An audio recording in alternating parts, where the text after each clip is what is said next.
Iya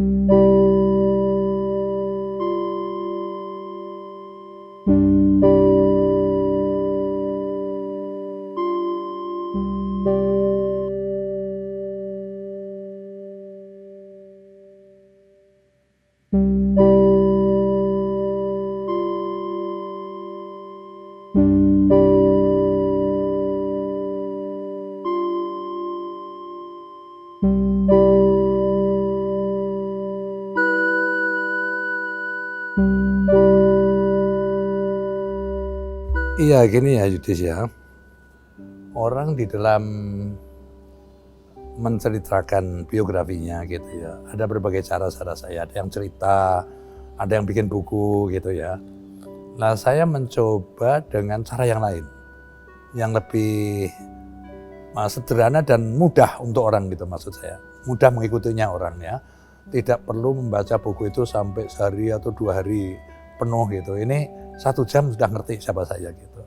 Jadi murni ini orang masuk ke sini kan dengan membaca keterangan setiap event-event itu ya dibaca secara sekilas gitu. Lalu keluar gitu sudah ngerti siapa Sutioso. Lalu dia di dalam benaknya atau bergumam dia, Bang Yos yang kayak begitu latar belakangnya gitu, anak desa, anak miskin, bisa kayak begini, kenapa aku tidak?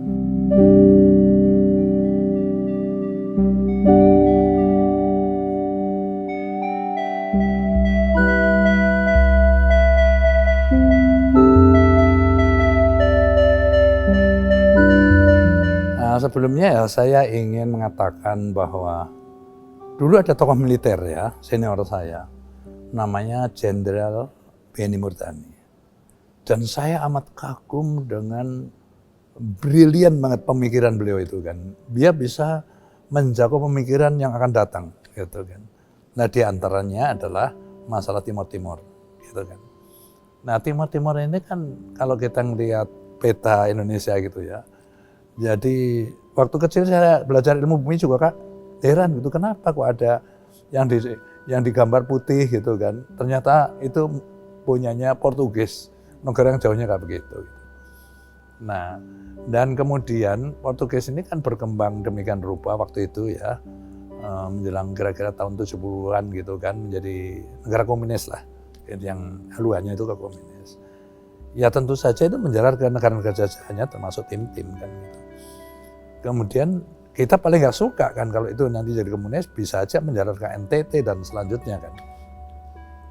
Nah oleh karena itu beliau sudah mengantisipasi suatu saat mungkin kita akan masuk ke sana gitu. Nah karena itulah lalu kemudian saya mendapatkan kesempatan itu ya kebetulan ya. Saya ngada waktu itu di Magelang ya, dipanggil ke Jakarta langsung oleh Pak Benny Murdani. Ternyata diberi tugas itu untuk melakukan penyelidikan terutama di batas ya. Sebenarnya saya dilarang masuk gitu, tetapi kemudian ada kesempatan akhirnya masuk juga ke daerah sana di Kota Batu Gede. Intinya saya harus mencari titik-titik di mana kita bisa masuk nantinya kalau apabila masuk. Jadi disitulah yang kekagumannya itu beliau sudah bisa membaca seperti itu gitu.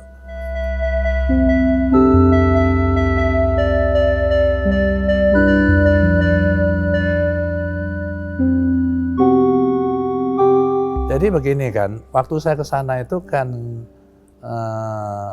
saya harus mengcover diri gitu, mengcover diri sebagai orang tim-tim juga gitu loh, walaupun saya nggak pasif masa tim-tim gitu. Nah sebenarnya Manik itu nama di daerahan.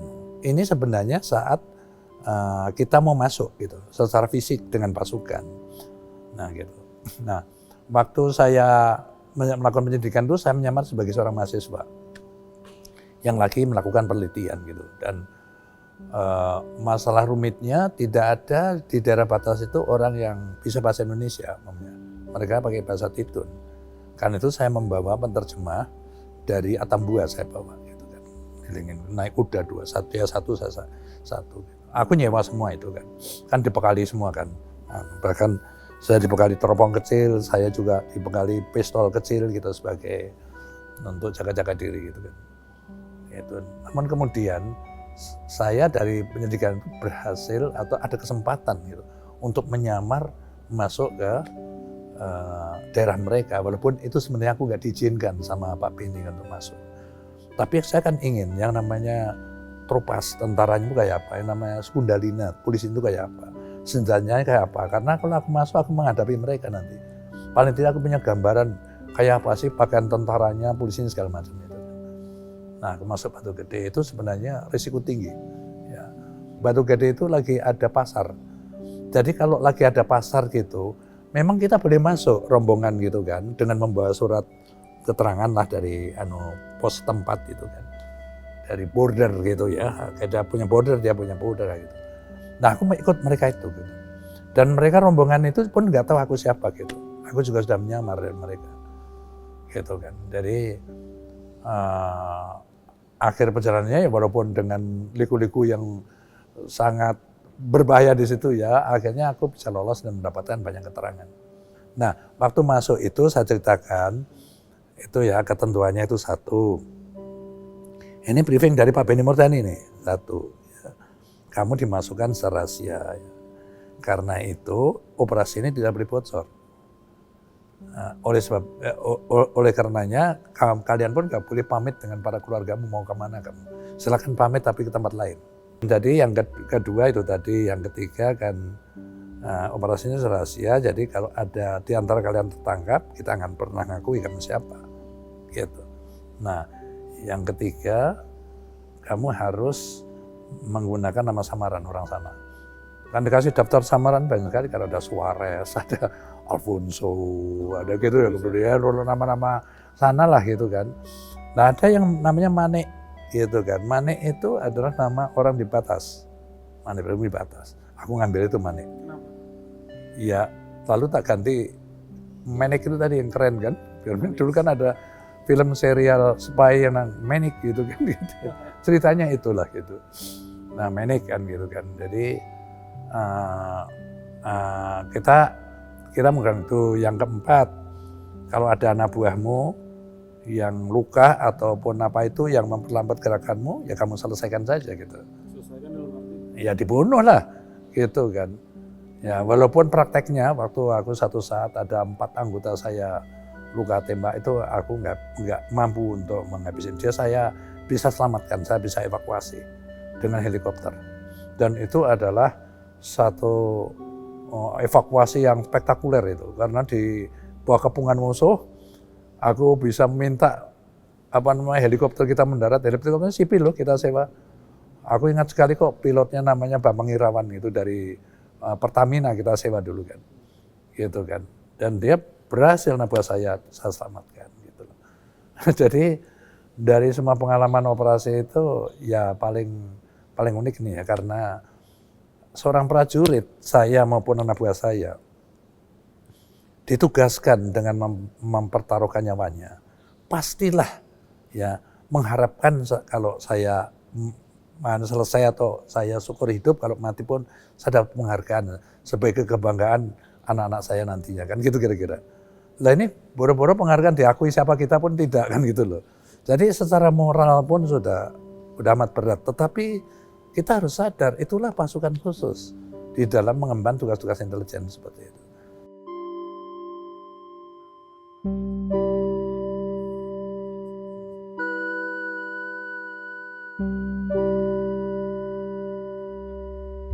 Waktu itu gini kan, kita harus pakaian preman, menyamar sebagai seorang sukarelawan.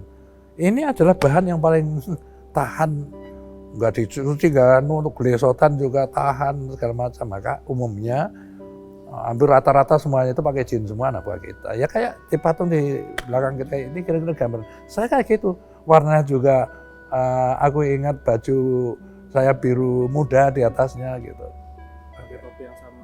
Sama pakai topi koboi gitu. Senjatanya AK juga. AK semuanya pakai AK, karena kalau Kopassus tugas itu boleh milih senjata. Yang anggap kita paling nyaman gitu. Ya paling daplek senjata itu. Enggak bersihkan sehari 2 hari itu nggak ada masalah ya, masih bisa kita tembakkan dibandingkan M16 atau yang lain. Maka itu pilihan anak-anak juga.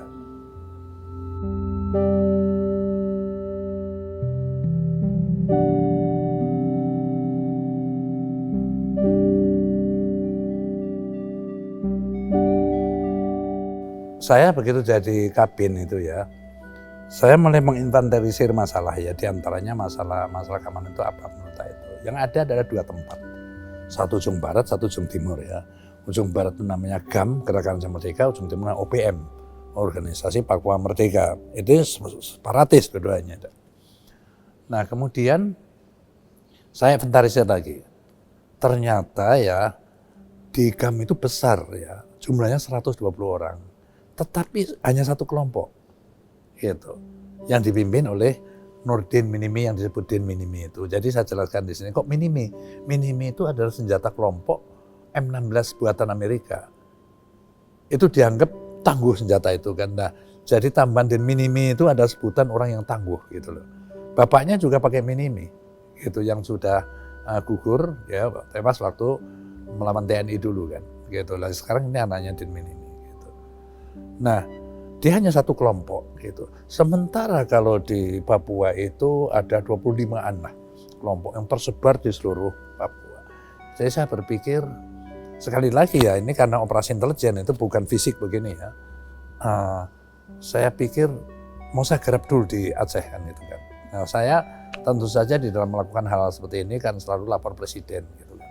Lapor presiden dan beliau tahu rencana saya bagaimana kita akan melakukan mencoba mendekati dengan cara soft power gitu ya, kita coba bujukin, kita akan gali gitu apa sebenarnya yang menjadi masalah dia itu kan gitu. Nah lalu saya tentu saja setelah dapat restu presiden saya mencoba kontak, tapi kan nggak mudah menemukan nomor telepon pemberontak yang most wanted itu dicari-cari gitu kan ya. Nah saya kebetulan kenal dengan namanya Juha, itu orang Finlandia yang dulu terlibat Helsinki gitu loh.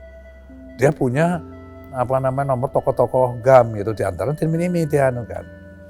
Nah waktu dia tak suruh telepon gitu kan, lalu aku minta dikenalkan, aku kenal. Setelah itu aku langsung sama dia, Din Minimi. Telepon itu kira-kira ya saya lakukan secara intens kira-kira hanya 2 minggu aja kok. Bulannya Desember, itu tahun 2015 ya pada telepon aku kan. Nah disitulah itu ya, aku kadang-kadang pagi begini ya, kadang-kadang nanti siang, kadang-kadang malam, tengah malam gitu kan, misalnya malam-malam saya telepon, Din, lagi apa kamu? Waduh, lagi ngobrol-ngobrol aja Pak sama anak buah gitu. Wah tinggal tidur dong, udah kenyang nih kan. Waduh Pak, justru itu Pak, kita ini udah makin sulit mencari logistik untuk 120 orang. Artinya aku tahu dia kesulitan logistik misalnya kan. Dari omongan-omongan itu tadi terus saya gali, kamu sebenarnya apa? Kan saya inventarisir, oh dia ini 1, 2, 3, 4, 5 tuntutannya kan. Saya tahu ini masalah-masalah kecil semua lah. Misalnya namanya minta di urus yatim piatu yang dari GAM. Ini kan urusan daerah semua. Terus janda-janda GAM ini juga ingin supaya jangan keleleran hidupnya gitulah kayak gitu kan. Terus di sana itu supaya dicek ada korupsi gitu. Kayaknya ada ada konflik ya, atau ada kesenggangan dengan pemerintah daerah sendiri. Justru pemerintah daerah sendiri juga orang GAM kan, semuanya kan, gubernurnya semuanya orang GAM. Terus ada lagi dia ya minta agar nanti kalau pilkada majunya gubernur itu ada tim khusus dari supaya tidak ada intimidasi segala macam begitu kan. Nah hanya satu saja bahwa kita memang harus memberikan amnesti kepada Din Minimi. Nah amnesti itu udah biasa diberikan pemberontak-pemberontak yang dengan sukarela menyerahkan diri, kasih amnesti pengampunan, dia nggak di penjara, udah ampun. Tapi tidak akan pernah dikasih 2 kali. Nah, kelompok ini sebenarnya belum pernah. Oleh karena itu nggak ada susahnya bagi kami kan. Itu pun tak laporkan presiden, dia nggak ada masalah nanti Pak kita berikan. Jadi setelah saya sering bicara dengan dia lewat telepon itu, aku makin tahu kan. Saya gali sebenarnya kepribadian dia bahwa anak ini bisa dipercaya, anak ini bukan pengecut gitu kan ya katanya. Nah dengan dasar itulah maka aku janjian, apa mungkin ya kita bisa berembuk langsung gitu supaya kita bisa saling tukar pikiran gitu. Oh bisa Pak, bisa gitu. Hanya Pak yang menentukan waktu dan tempatnya saya Pak. Oh iya aku ikut aja gitu. Dia menentukan tanggal 28 Desember tahun 2015 cerita ini kan. Oke, aku ikut aja gitu. Kemudian aku tentu lapor sama presiden kan bahwa aku mau ke Aceh gitu. Presiden udah tahu untuk apa Aceh itu, karena aku di telepon juga nggak mau ceritain banyak gitu.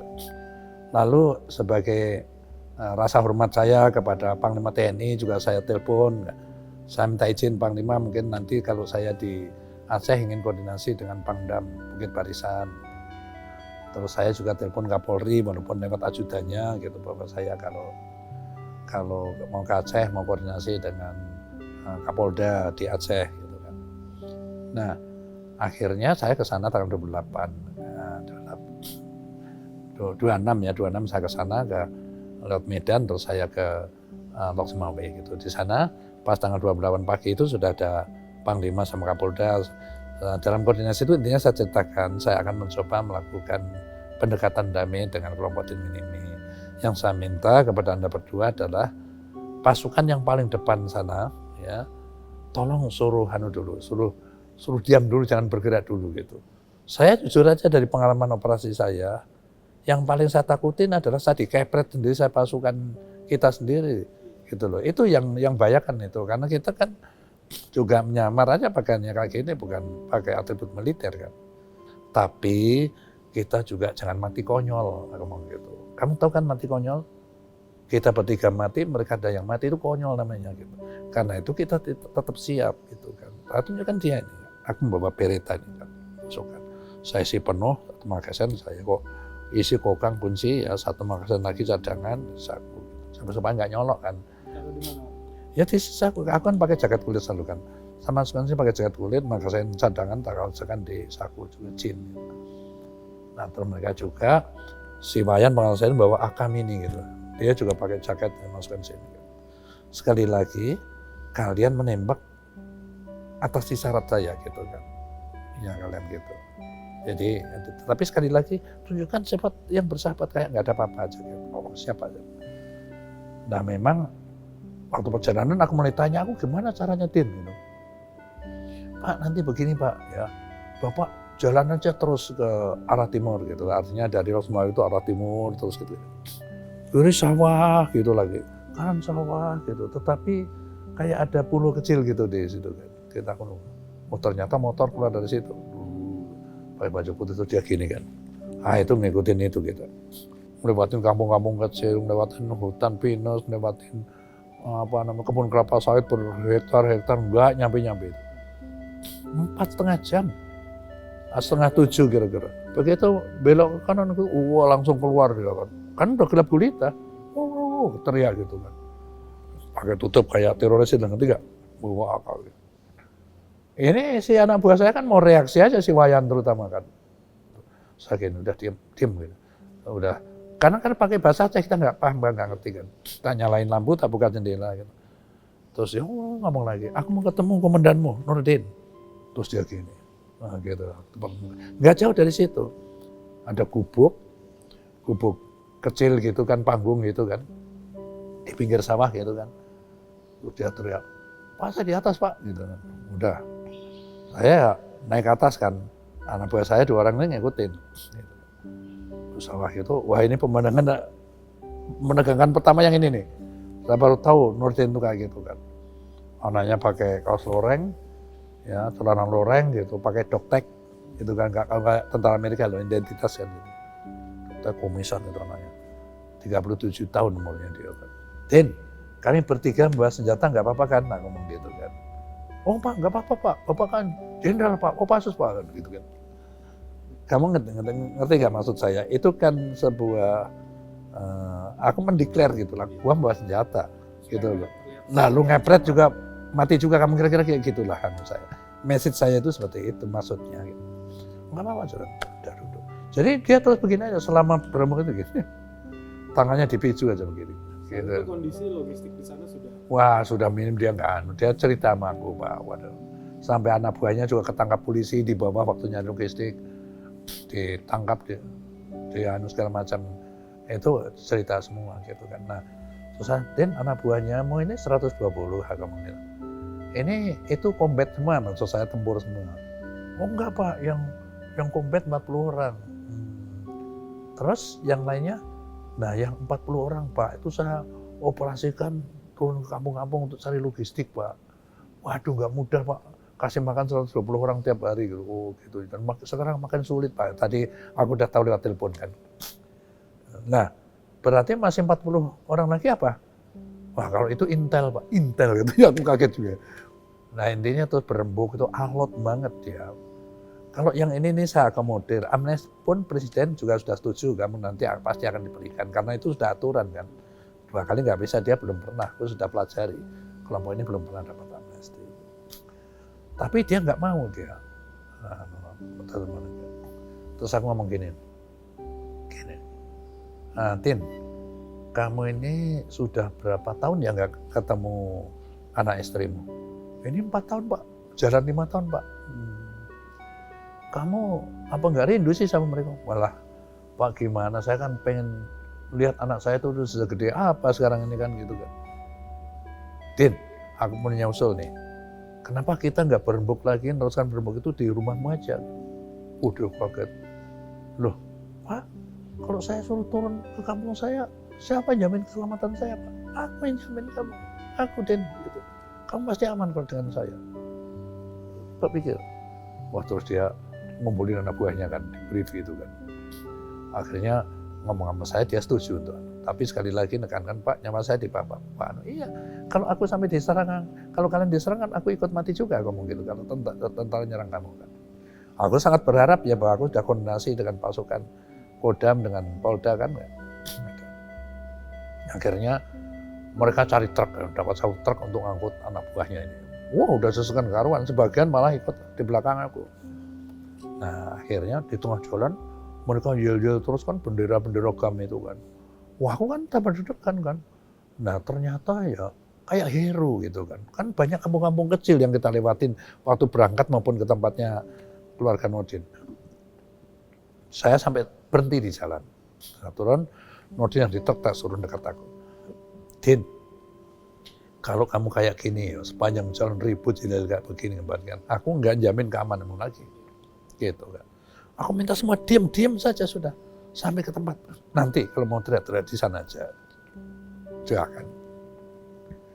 Dari semuanya itu saya lihat ya, begitu wibawanya Nordin di depan anak buahnya. Lo tau nggak anak buahnya itu, yang paling tua itu 1 orang 24 tahun. Selebihnya itu umur belasan tahun. Masih anak-anak SMA, anak sekolah itu. Remaja semua. Militan banget. Akhirnya dia setuju kan. Untuk dia aja, udah aman gitu kan. Gitu. Kira-kira 2 jam sampai.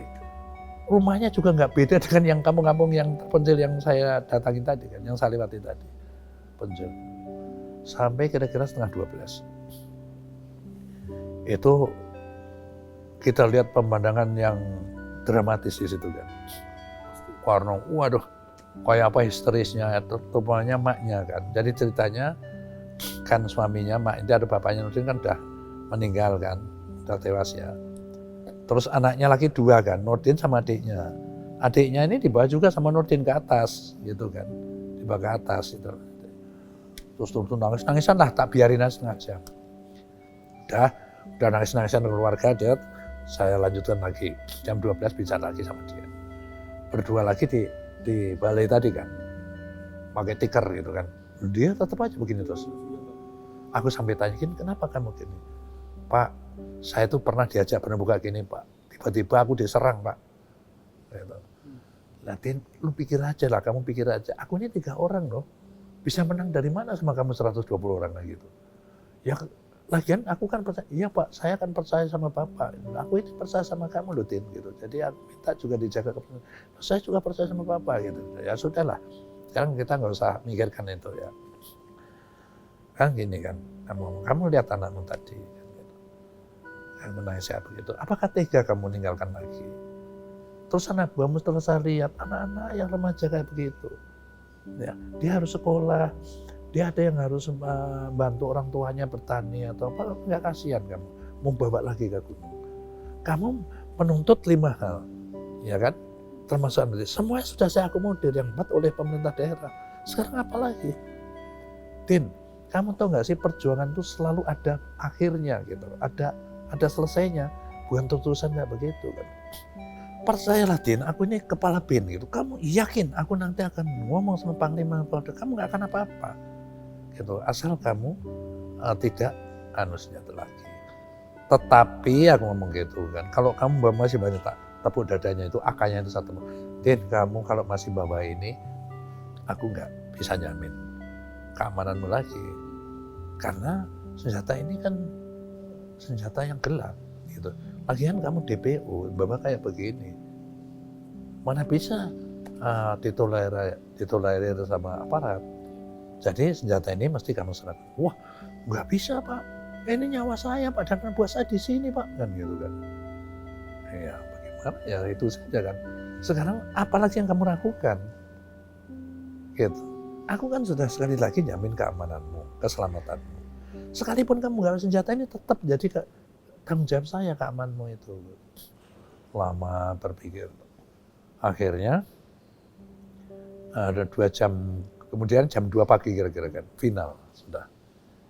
Baik Pak, sekali lagi Pak, saya akan kembali ke kampung, anak-anak tak suruh kembali juga ke rumah masing-masing, senjata kan serahkan Bapak, tapi sekali lagi nyawa kita ada di tangan Bapak, udah selamat, tak ranggul begini, udah percaya sama saya kamu. Gitu. Akhirnya Din, ini sudah 2, kita juga perlu istirahat, besok saya harus pulang ke Jakarta. Gitu. Nah, gitu. Ada, terus aku ingatkan, Din sebentar gitu. Aku nudusin tas saya ini ada duit berapa ini kan?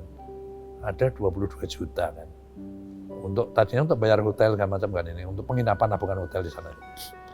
Akhirnya tak ambil 2 juta, atau 20 tak kasih. Din, ini ada 20 juta ya, kamu belikan sapi gitu besok, untuk sarapan kita rame-rame. Ya terima kasih Pak. Kira-kira jam 6:30 lah, datang itu barang itu.